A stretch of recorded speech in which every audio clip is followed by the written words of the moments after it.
재능이라는 제목으로 말씀 나누겠습니다.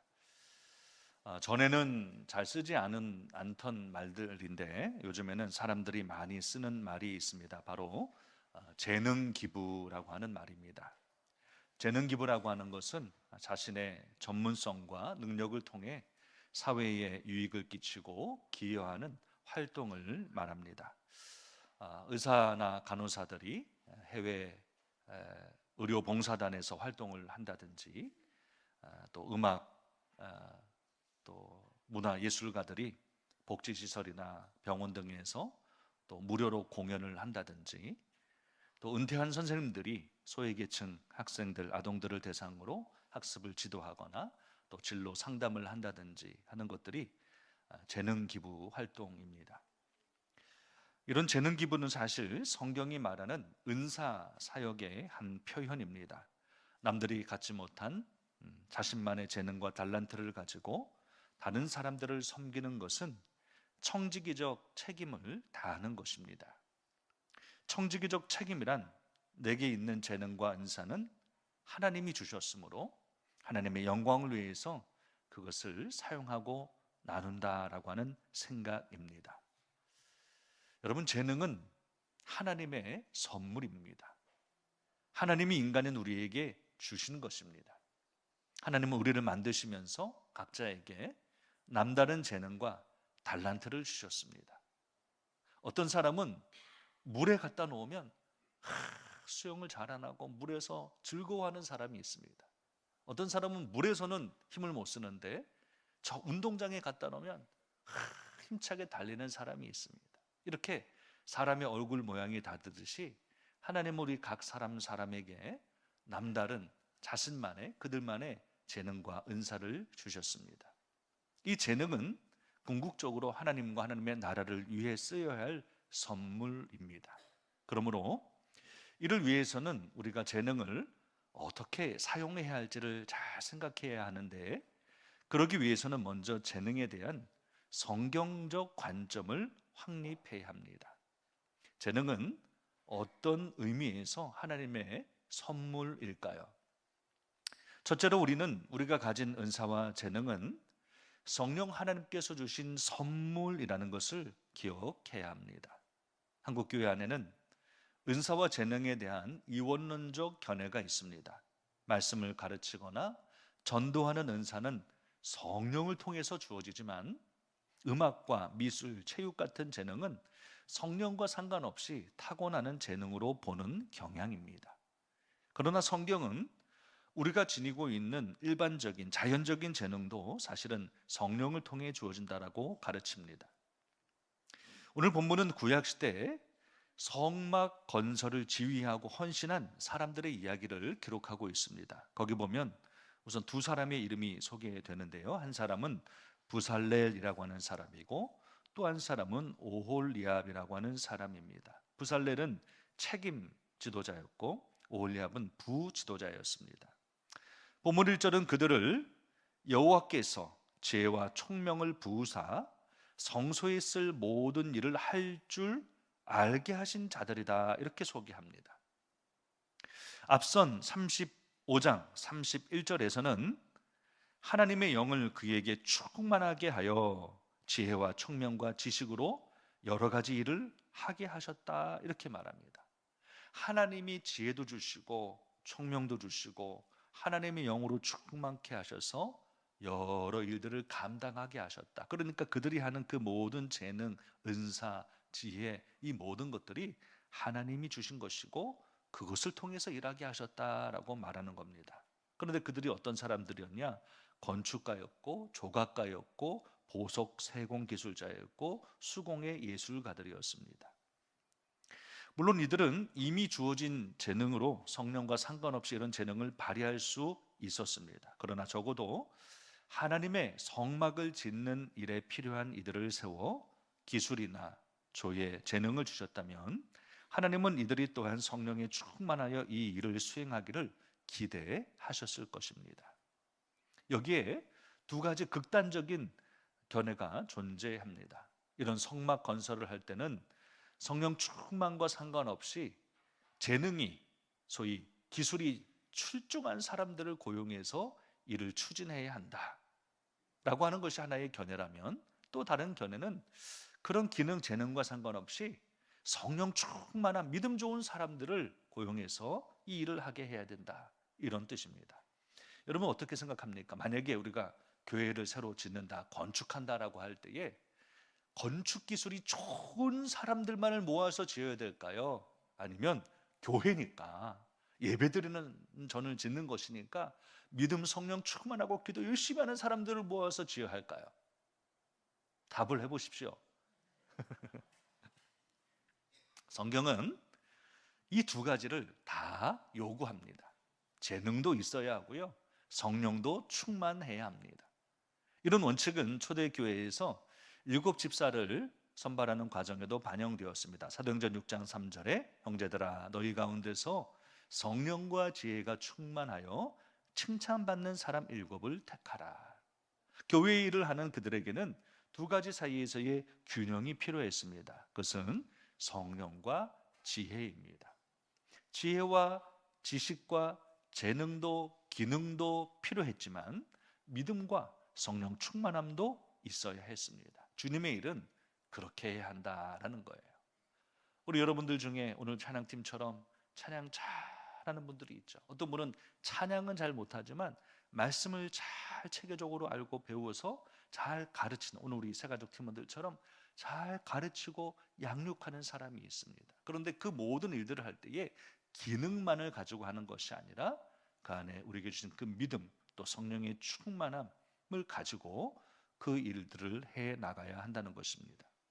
그러므로 우리는 교회 안에서 어떤 사역을 감당할 때에 점검해야 할 요소들이 있습니다. 첫째는 나는 이 일 하기를 즐거워하는가, 좋아하는가 라고 하는 것입니다. 또 둘째는 나는 이 일을 잘 할 수 있는가, 남들보다 조금이라도 더 잘하는 그런 영역인가. 셋째는 그 일을 성령 충만함으로 감당할 수 있는가입니다. 이런 균형의 모습을 이룰 때에 우리의 은사와 재능은 하나님의 사역을 이루는 복된 통로가 될 수 있습니다. 둘째로, 우리가 어떤 일에 재능이 있고 성령 충만하다고 하더라도 하나님의 일을 할 때에는 또 하나의 중요한 원칙이 있습니다. 그것은 그 은사와 재능을 하나님의 명령에 따라 사용해야 한다는 것입니다. 여러분 오늘 본문 1절 끝에 보면 이렇게 말씀하죠. 모두 여호와께서 명령하신 대로 할 것이니라. 이는 재능을 수행하는 과정도 철저하게 하나님의 뜻, 하나님의 방법대로 따라야 한다는 의미입니다. 여러분 대부분 재능이 탁월한 사람일수록 자신을 과신하는 교만과 고집에 빠지기가 쉽습니다. 야, 내가 그래도 이 영역에서만큼은 잔뼈가 굵은 사람이야. 옛날에 베드로 같은 사람, 내가 그래도 내가 오래 했어. 나보다 잘할 사람 누가 있어? 나보다 경험 있는 사람 누가 있어? 그런데도 여러분 밤이 왔도록 하나도 못 잡을 때가 있잖아요. 대부분 이런 재능이 탁월한 사람일수록 자기 자신을 과신하는 그런 모습이 있죠. 그러다가 결국 그 사람은 하나님의 인도대로 일하는 것이 아니라 자기 고집, 자기 방식대로 일하는 사람이 되고 맙니다. 그래서 하나님은 옛날 이스라엘의 장인들이 성막을 건설하는 과정에서도 세세한 부분까지 하나님의 명령을 따르라고 말씀하신 것입니다. 은사와 재능도 중요하고 마지막 결과물도 중요하지만 과정 또한 중요하다라는 것입니다. 바로 여기서 우리는 매우 중요한 기독교 윤리 원칙을 한 가지 발견하게 됩니다. 그것은 목적이 수단을 정당화할 수 없다는 것입니다.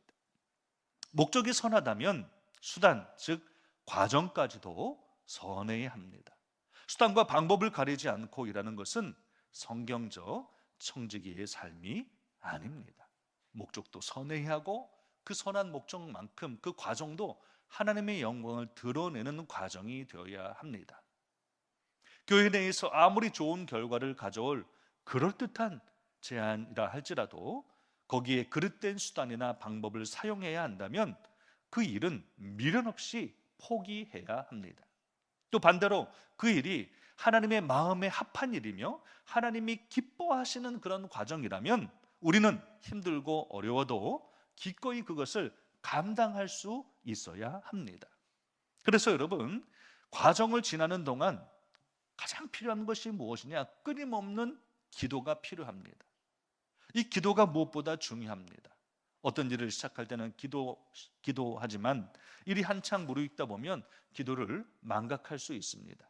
그러나 우리는 주의 일을 하면서 아주 구체적인 부분까지 하나님께 엿줍는 기도가 필요합니다. 하나님, 이렇게 해도 괜찮을까요? 이렇게 하면 괜찮을까요? 어떻게 하는 것이 최선일지 저에게 지혜를 주시옵소서. 그렇게 기도하면서 어떻게든 우리의 재능이 하나님의 명령에 따라 사용되고 하나님의 영광을 드러내는 통로가 되도록 해야 합니다. 그것이 이 재능이라고 하는 선물을 잘 사용하는 신자의 모습입니다. 셋째로, 우리의 재능은 자원적 헌신으로 사용되어야 할 선물이라는 것을 기억해야 합니다. 오늘 본문 2절은 말합니다. 모세가 부살렐과 오홀리압과 및 마음이 지혜로운 사람 곧 그 마음에 여호와께로부터 지혜를 얻고 와서 그 일을 하려고 마음에 원하는 모든 자를 부르매. 이 구절에서 주목할 부분은 마음에 원하는 모든 자를 불렀다는 것입니다. 하나님은 마음으로 자원하는 자들의 헌신을 통해 성막이 세워지기를 바라셨습니다. 억지로 막 끌려와서 하기 싫은데 지금 이거 내가 뭐하러 해? 내가 지금 바빠. 내가 더 중요한 일이 있어. 이런 것이 아니라 정말 이 성막을 세우고 하나님을 예배하는 이 일에 정말 즐거워하고 꿈을 갖고 소망을 갖고 있는 그 사람들이 이 성막을 세우기를 원하셨어요. 또한 성막에 필요한 재료도 백성이 자원하는 예물로 공급하기를 원하셨습니다. 3절 말씀에 보면 그들이 이스라엘 자손의 성소의 모든 것을 만들기 위하여 가져온 예물을 모세에게서 받으니라. 그러나 백성이 아침마다 자원하는 예물을 연하여 가져왔으므로 이것이 필요합니다. 저것이 필요합니다. 다 모았어요. 또 이렇게 보내고 또 일을 진행해요. 성막을 건축해요. 그런데 아침이면 또 가져오고 또 가져오고 또 가져오는 거예요. 계속해서 이 성막을 짓는 일에 이걸 좀 써주세요. 이걸 씁시다. 이걸 사용하겠습니다. 라고 하면서 헌신하는 그런 모습들이 있었다라고 하는 것이죠. 여러분, 우리 하나님이 제일 싫어하시는 것은 강요된 헌신입니다. 억지로 하는 헌신입니다. 이것은 신약시대의 헌금 정신에 대한 가르침에서도 분명하게 드러납니다. 고린도 후서 9장 7절에서 바울은 바른 헌금 생활이 어떤 것인지를 말합니다. 각각 그 마음에 정한 대로 할 것이요 인색함으로나 억지로 하지 말지니 하나님은 즐겨내는 자를 사랑하시느니라. 헌금을 드릴 때는 인색함이나 억지로 드려서는 안 된다라고 가르치고 있습니다. 그러나 그렇다고 바울이 말하는 이 자원함이 최소의 헌신을 의미하는 것은 아닙니다. 자원한다라고 말할 때 그 자원함이 그러면 좀 적게 드려라, 부담이 안 되게 요만큼만 드려라, 그런 뜻이 아니죠. 여러분, 아무리 많은 것을 드려도 기쁨과 자원함으로 드리는 이들이 있어요. 수백만 원, 수천만 원, 수억 원을 하나님 앞에 드려도 정말로 기쁨으로 감사함으로 드리는 이들이 있는가 하면 아무리 작은 것을 드려도 인색함과 억지로 드리는 것이 될 수도 있다라는 거예요. 바울이 말한 자원함의 가치를 아는 자들에게 오히려 그것은 최대의 헌신을 불러일으키는 동기였습니다. 왜 그렇습니까? 자원의 정신은 진정한 감사에 뿌리박고 있었기 때문입니다. 너무 감사한 거예요. 구원해 주심도 감사, 이끌어 주심도 감사, 일상의 은혜도 감사, 모든 것이 감사하여 드릴 수밖에 없는 그런 마음이 있는 것이죠. 여러분, 우리가 사람 사이에서도 어떤 감사함을 느끼면 뭔가를 좀 주고 싶잖아요. 나누고 싶잖아요. 언젠가는 내가 그것을 좀 드리고 선물이라도 주고 싶은 마음이 있잖아요. 하물며 하나님 앞에 그 감사한 마음이 있을 때 우리는 최선을 다해서 하나님 앞에 드리는 모습이 될 수 있다라는 것입니다.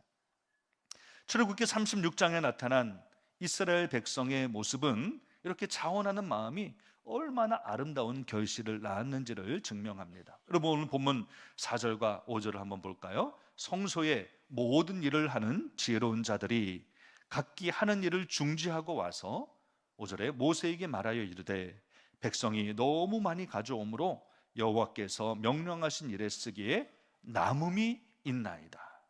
여기 보면 백성들이 너무 많이 가져오므로 명령하신 그 일에 쓰기에 남음이 있다.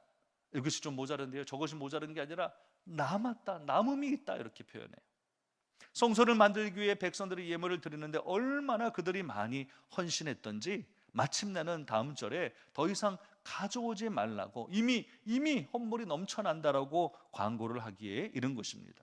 요즘으로 말하면 주일에 광고 시간에 우리 성도님들 이제 헌금 좀 그만하십시오라고 말하는 거예요. 어떻습니까, 여러분? 진정 지금의 우리에게는 이런 헌신이 불가능한 것일까요? 또 이런 일이 일어나서는 안 되는 것일까요? 헌금에 대한 얘기만 나오면 긴장하고 마지못해 체면치레하는 우리와는 오늘 본문의 이스라엘 백성들의 모습은 참 많이 비교가 되는 부분입니다. 이들이라고 어렵지 않았을까요? 이들이라고 돈 들여서 더 맛있는 거 먹고 싶지 않았을까요? 그러나 그것보다 더 큰 기쁨으로, 즐거움으로, 자원함으로 아침마다 예물을 가지고 와서 자신들이 가지고 있는 그 어떤 것들을 가지고 와서 내놓고 하나님의 성막이 세워지기를 바라는, 그래서 이제는 그만 좀 가져와라고 말하는 이런 역사가 나타나고 있었다라는 겁니다. 여러분, 그래서 전해보면 그런 유머도 있지 않습니까? 10,000원짜리 지폐하고 1,000원짜리 지폐가 대화를 나누게 되었습니다. 대화 중에 1,000원짜리 지폐가 10,000원짜리 지폐에게 물었습니다. 최근에 어디 다녀왔어? 어디 갔다 왔어? 물었어요. 그랬더니 10,000원짜리 지폐가 자기는 어느 백화점에도 가고 어느 고급 레스토랑에도 가고 또 최근에는 해외여행도 다녀왔다 이렇게 이야기를 합니다. 그러면서 야, 1,000원짜리 넌 어디 갔다 왔어? 그랬더니 1,000원짜리가 말합니다. 주로 주일에 여행을 자기는 했는데 지난주일 교회, 그 지난주일도 교회, 나는 교회만 방문했다 이렇게 얘기를 합니다. 짧은 유머지만요, 오늘 이 시대의 초라한 헌신을 풍자하는 그런 이야기가 아닐까라는 생각이 듭니다.